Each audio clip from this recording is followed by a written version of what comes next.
Harga ayam stabil, tiada kenaikan dikesan.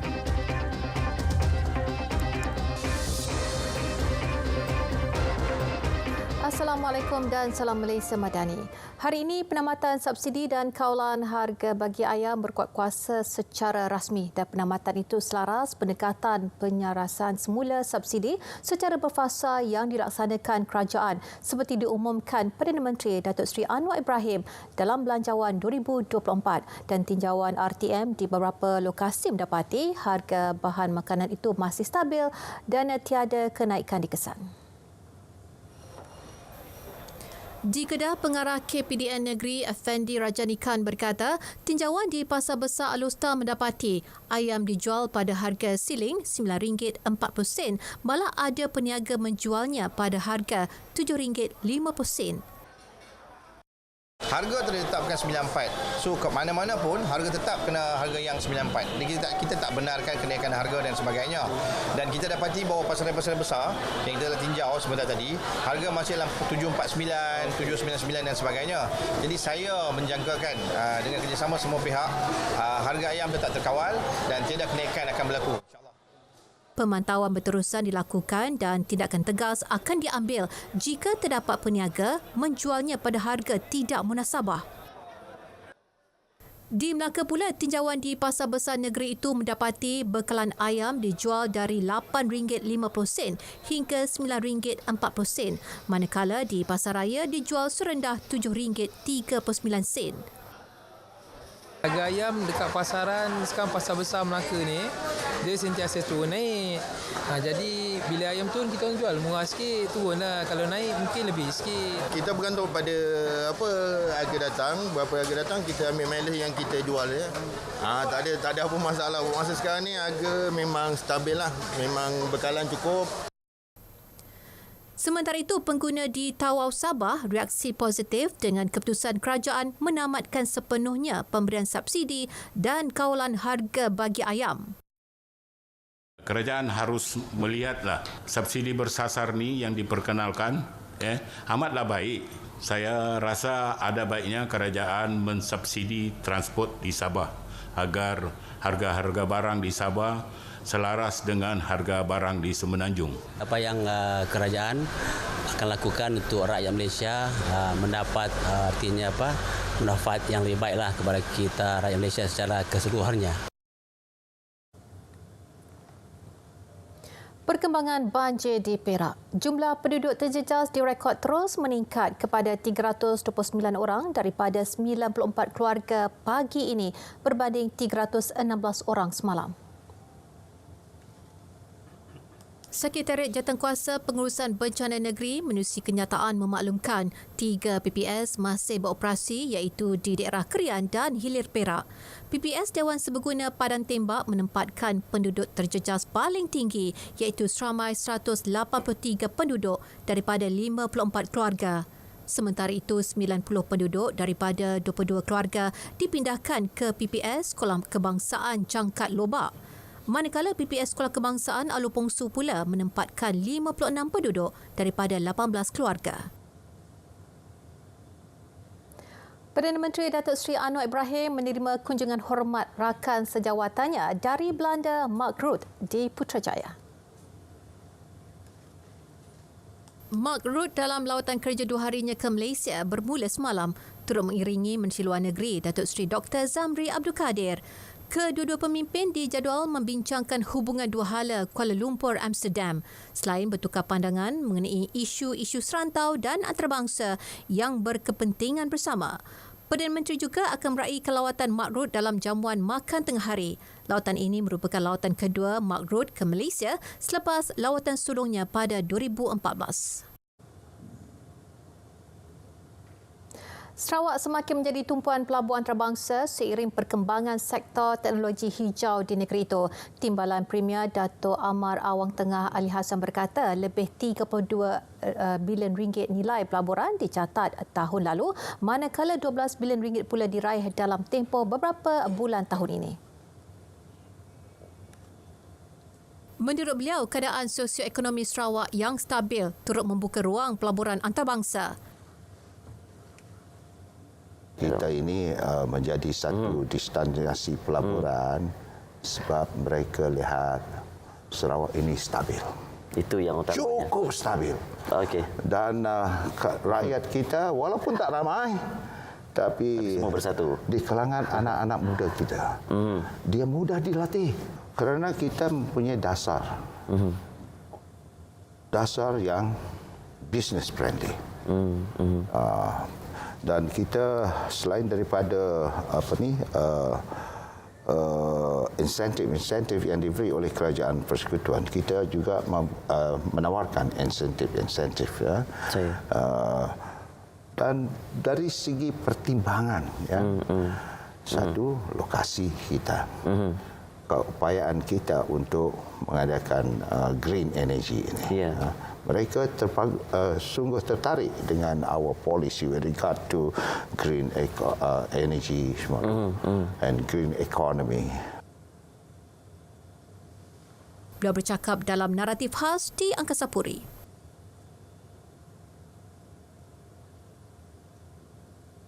Jabatan Tenaga Kerja diarah mempercepatkan siasatan terhadap syarikat penerbangan tambang murah My Airlines dan Berhad My Airline. Dan menurut Timbalan Menteri Sumber Manusia Mustafa Sakmud, ia bagi membela nasib dan membantu status pekerja yang masih tergantung. Saya akan ambil maklum perkara ini dan saya akan bagi notification, arahan kepada JTK dan juga Perkeso untuk melihat pekerja-pekerja yang terlibat ini. Jika memang mereka layak untuk dari segi Perkeso dan juga skim-skim yang lain, kita akan percepatkanlah untuk membantu mereka. Dan JTK kita akan juga bagi arahan supaya mempercepatkanlah kes ini supaya jangan sampai pekerja-pekerja ini terjejas. Tambahnya, siasatan berhubung kes terbabit masih lagi berjalan dan sudah menunggu keputusan mahkamah. Terdahulu, Kongres Kesatuan Sekerja Malaysia menggesa campur tangan kerajaan dalam isu membabitkan kaki tangan syarikat My Airline yang didakwa tidak dibayar gaji 2 bulan sejak September lalu selain tidak diperlakukan dengan adil. Syarikat berkenaan didakwa turut gagal menyatakan status sebenar mereka sebagai pekerja yang masih tergantung hingga kini. Insentif penjagaan anak bagi wanita bekerja sebanyak RM1,000 diperkenal Kerajaan Selangor wajar dicontohi. Menteri Pembangunan Wanita, Keluarga dan Masyarakat Datuk Seri Nancy Shukri berkata, insentif tersebut mula disalur hari ini dapat mengurangkan beban ibu khususnya yang mempunyai anak kurang upaya. Insentif seperti inilah yang kita nak galakkan dan saya ucap tahniah kepada Kerajaan Negeri Selangor kerana memulakan ekonomi penjagaan ini dan kita mengharapkan jugalah Malaysia pun seluruh negara ini kita boleh juga bersama dalam merealisasikan insentif seperti ini. Sementara itu, Datuk Seri Nancy mengajak orang ramai memeriahkan sambutan Bulan Keluarga Kebangsaan Sabtu dan Ahad ini yang berlangsung di dataran Istana Kehakiman Putrajaya. Pelbagai aktiviti menarik dianjur sempena program tersebut.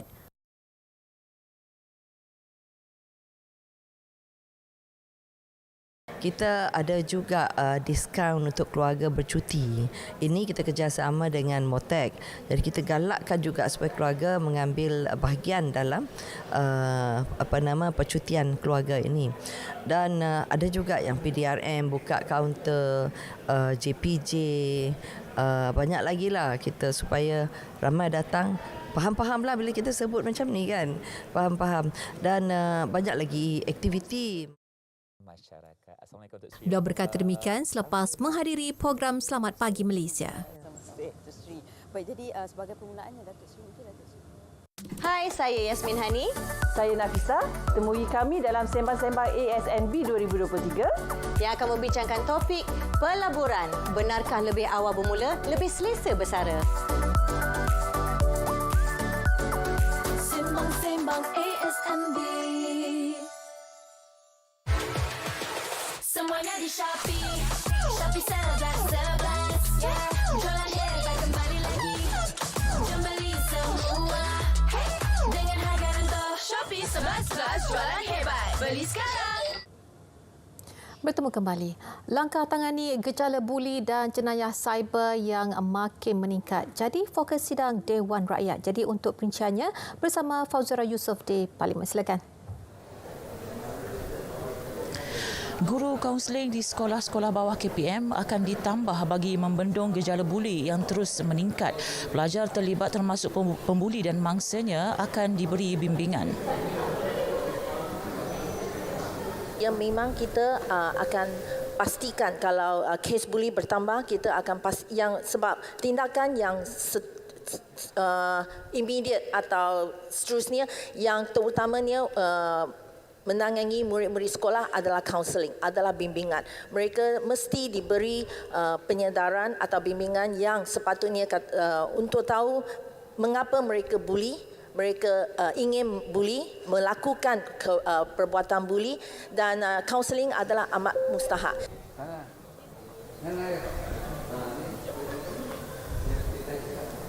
Dalam pada itu, 9,207 kes buli direkodkan di sekolah-sekolah bawah KPM sejak 2021 hingga bulan lepas.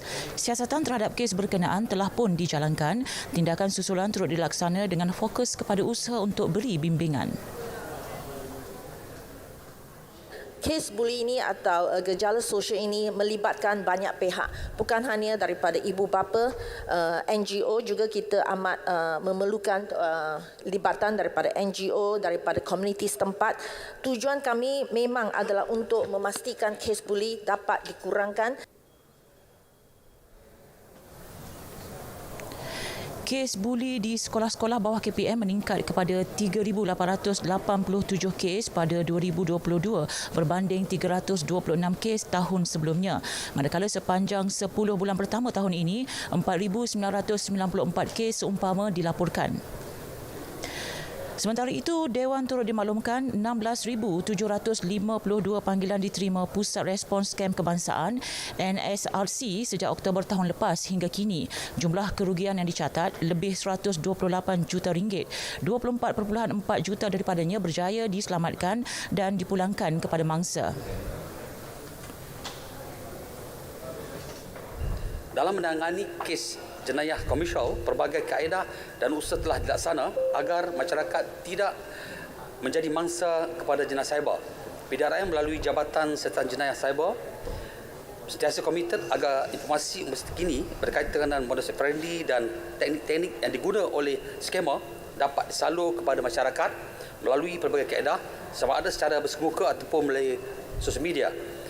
Selain daripada itu, PDRM juga sentiasa bersiap siaga bagi mengatasi ancaman cyber dengan mewujudkan unit khususnya untuk menyiasat kes-kes cyber.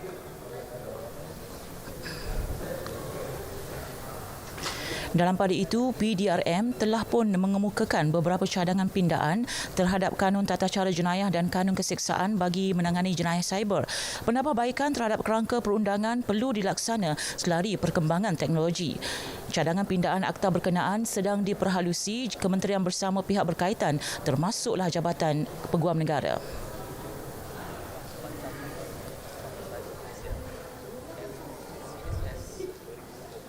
Antara isu dan cabaran yang dikelepasti oleh pihak PDRM dalam jenayah cyber ini, terutama kes jenayah penipuan dalam talian, adalah peningkatan kecanggihan teknologi maklumat.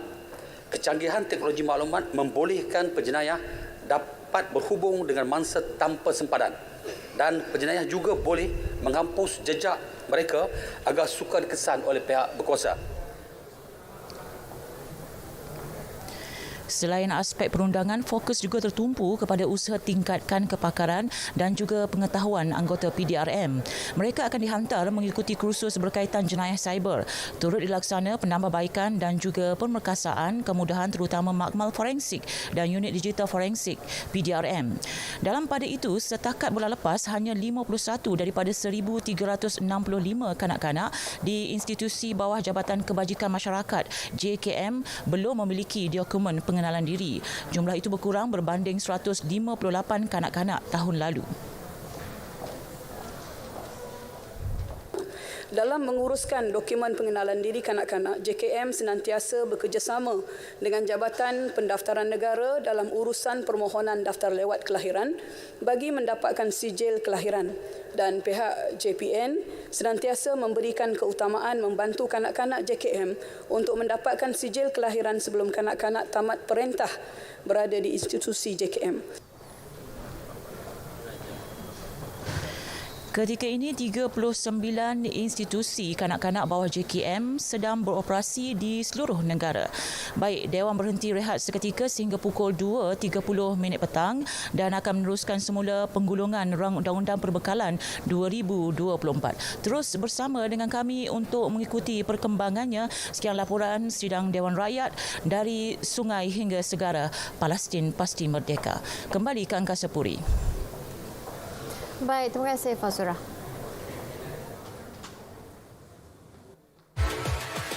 Semuanya di Shopee. Shopee 11. Yeah. Jualan hebat kembali lagi. Jom beli semua. Hey. Dengan harga rendah. Shopee 11 jualan hebat. Beli sekarang.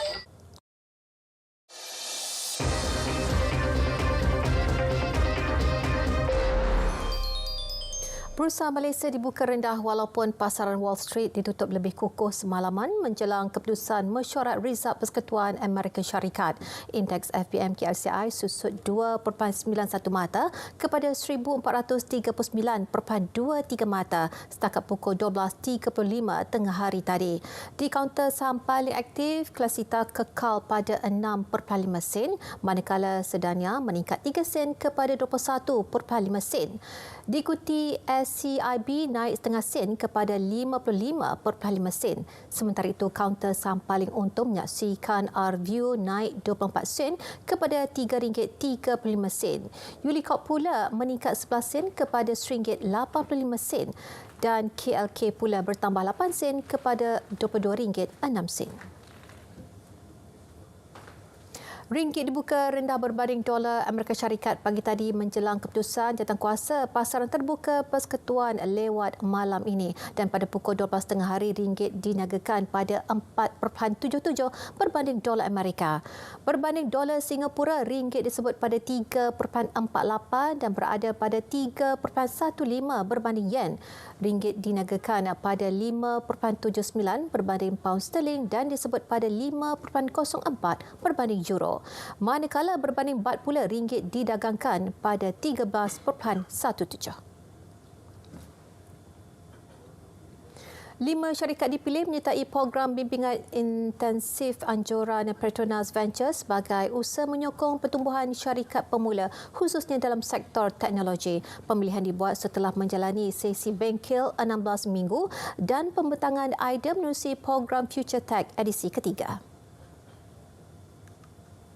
Future Tech 3.0 menyaksikan 25 syarikat pemula di senarai pendek daripada 400 penyertaan dari Malaysia, Singapura, Australia, India dan Indonesia. Etomal Biotech yang berhad dipilih pemenang menawarkan penyelesaian pengurusan sisa buangan mesra alam menyokong agenda karbon sifar bersih. And using this specific creature called black soldier flies, we're harnessing the natural power of them consuming any type of organic waste. Hence, for us, we're very focused on treating the food waste that we as a nation generating. So Malaysia, we're generating 17,000 tons of food waste every single day. Using our transformation of black soldier fly, we can then turn it into high quality animal feed with high protein, as well as organic fertilizers, really going back into our agriculture scene to feed a circular economy. Sun Green H2 dari Singapura pula mengetengahkan pengaplikasian sumber hidrogen dalam penjanaan tenaga bersih boleh baharu. What we want to do, set up a factory here. We want to be able to produce our electrolyzer in Malaysia, create good Malaysian clean tech jobs and employment. So the faster we can do that, the better. Antara inovasi hijau lain yang ditampilkan termasuk robotik, teknologi bateri mobility elektrik, penyimpanan hidrogen selain platform pemantauan pelepasan karbon menggunakan AI. Sehingga kini Petronas Ventures telah melabur dalam 28 syarikat permulaan yang memfokuskan kepada 5 bidang, antaranya tenaga dan mobiliti serta industri dan pekerjaan masa depan.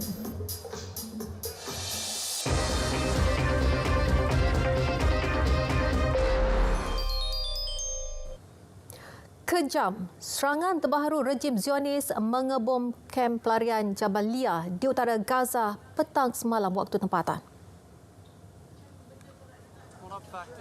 Sekurang-kurangnya 50 rakyat Gaza terbunuh dalam serangan bom terbabit, lebih 150 cedera.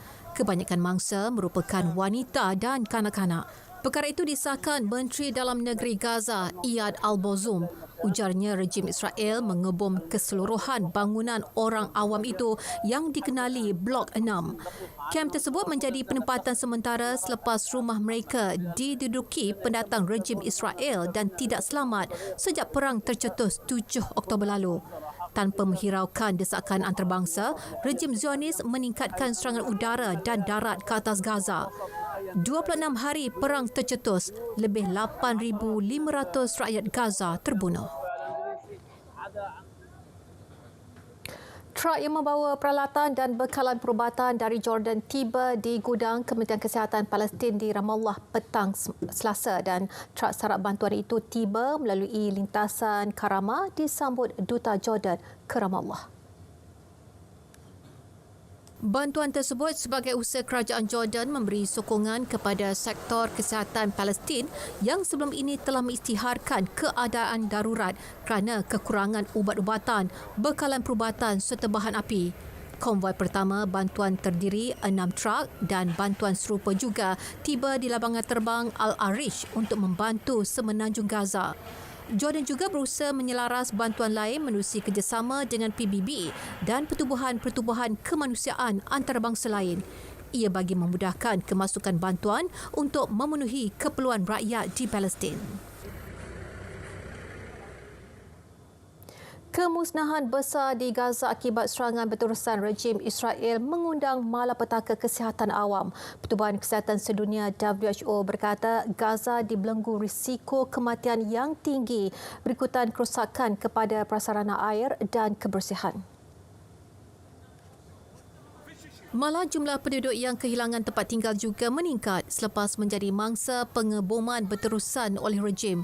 Pihak berkuasa kesihatan Gaza berkata lebih 8,300 rakyat Palestin terbunuh sejak Israel memulakan serangan udara 7 Oktober lalu dan serangan darat minggu lalu. Kematian bukan hanya disebabkan menjadi mangsa serangan, malah berpunca komplikasi lain antara risiko dehidrasi. Ia disebabkan jumlah pengeluaran air berada hanya pada 5% berbanding paras biasa. Selain menjadi korban perang, 940 kanak-kanak dilaporkan hilang di Gaza yang kebanyakannya dipercayai tertimbus di bawah runtuhan bangunan. Seorang wanita cedera parah ditembak polis Perancis dalam kejadian di sebuah stesen kereta api di selatan Paris dan ia susulan tindakan wanita berkenaan yang dilapor membuat ancaman jenayah dan mahu meletupkan diri sendiri. Media melaporkan polis melepaskan tembakan selepas wanita berkenaan enggan mematuhi arahan selain bimbang dengan keselamatan orang ramai dan penumpang di stesen kereta api tersebut. Tembakan menyebabkan kecederaan pada bahagian perut wanita berkenaan namun tiada alat letupan atau senjata lain ditemui pada wanita tersebut. Ekoran kejadian, polis membuka 2 kertas siasatan bagi menyiasat kelakuan wanita tersebut, manakala satu lagi siasatan menjurus kepada kewajaran penggunaan senjata api oleh polis.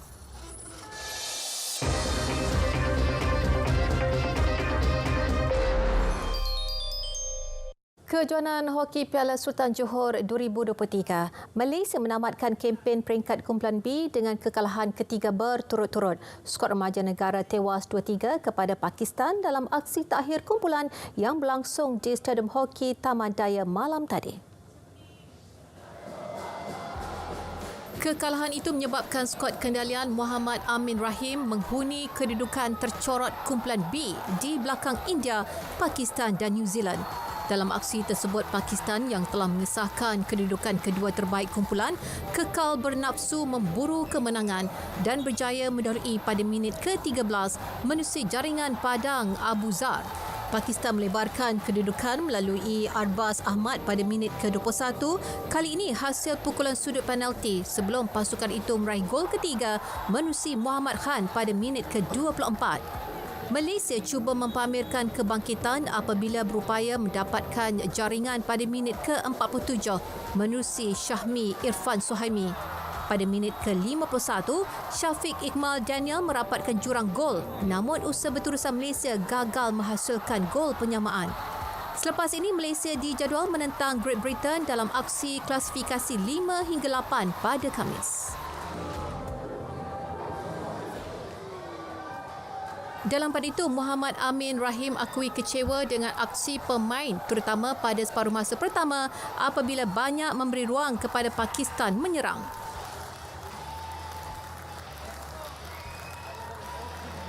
Apabila dekat dressing room memang saya agak agresif dengan pemain-pemain dan saya minta diorang untuk lebih memberi tekanan kepada Pakistan. So apa yang diorang lakukan pada kuarter ketiga dan keempat, itu yang sepatutnya mereka lakukan untuk separuh masa pertama. Tetapi saya kena bagi kredit, after down 3-0 kita manage untuk datang jaringkan 2 gol. Unfortunately kita keep on trying untuk dapatkan gol, but kita tak mampu untuk dapatkan another goal untuk sekurang-kurangnya seri dengan pasukan Pakistan hari ini.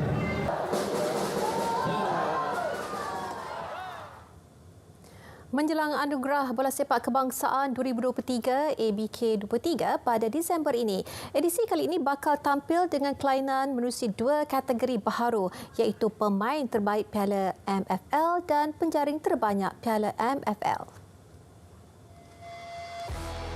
Menurut kenyataan Liga Bola Sepak Malaysia MFL, penambahan 2 kategori baharu yang memberi pengiktirafan kepada kejohanan pasukan bawah 23 tahun itu sekaligus menyaksikan 16 kategori bakal dipertandingkan kali ini. Dalam masa sama, MFL juga berpesah hati apabila dapat menganjurkan ABK 23 secara fizikal selepas diadakan secara maya tahun lepas. Acara tahunan berprestij bola sepak tempatan itu diadakan bagi memberi pengiktirafan kepada pencapaian diraih pelbagai pihak dalam arena bola sepak tanah air, terutamanya kepada pemain dan jurulatih yang bersaing pada Liga Malaysia musim ini. Kategori lain yang dipertandingkan antaranya ialah gol terbaik Liga M 2023, anugerah Fair Play, penjaga gol terbaik, jurulatih terbaik, pasukan terbaik dan pemain paling bernilai MVP.